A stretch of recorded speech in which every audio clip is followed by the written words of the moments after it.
जगावर सरांकडे जायचं, कारण ह्याच्या विचारामुळे त्याचं घराला होता पण सहज त्यांना उपलब्ध होऊ शकत होते, म्हणून मुले सरांकडे जायचं. हे घडत असताना एक प्रसंग सरांनी आम्हाला कधी निर्माण होऊन दिला नाही. हे होत असताना स्वर्गीय निरंजनरावजी पाटील यांच्या मनामध्ये एक स्वप्न होते. या शाळेचे प्रमुख होत असताना सरांना वाटत होते की या भागामध्ये जातीशास्त्र आपल्या शाळेमध्ये आले पाहिजे, परंतु योगाने 34 वर्षाच्या कालखंडामध्ये ती गोष्ट घडली नाही आणि पाटलाची स्वप्नपूर्ती सरांनी 13 महिन्याच्या कालखंडामध्ये पूर्ण केली. 13 महिन्याच्या कालखंडामध्ये 34 वर्षाची पाटलाची स्वप्नपूर्ती सरांनी केलेली आहे.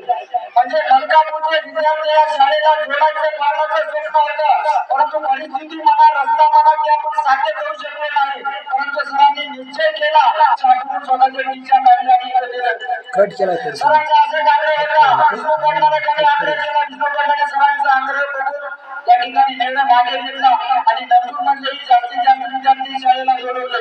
संपूर्ण मे महिना सगळेही कुठे गेलेले आणि मनामध्ये जाऊन गेले नाही. सकाळी 7 ला यायचे, संजूबी निघाले तयार राहा.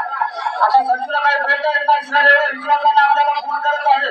त्याच्यामुळे आम्हाला सरांबरोबर या ठिकाणी काम करण्यामध्ये जो आनंद मिळाला तो ऐतिहासिक आनंद होता. जो अनेक गोष्टी सरांकडून या ठिकाणी आम्हाला शिकता आले. स्फूर्ती काय असते हे सरांमध्ये आम्हाला मिळालं. म्हणजे कधीही त्यांना शाळेचा तिटकारा वाटला नाही, कधीही शाळेचा कंटाळा त्यांना वाटला नाही. स्वतःची जबाबदारी अभिमान त्यांनी कधी बाळगला नाही. एक शिक्षक सहशिक्षक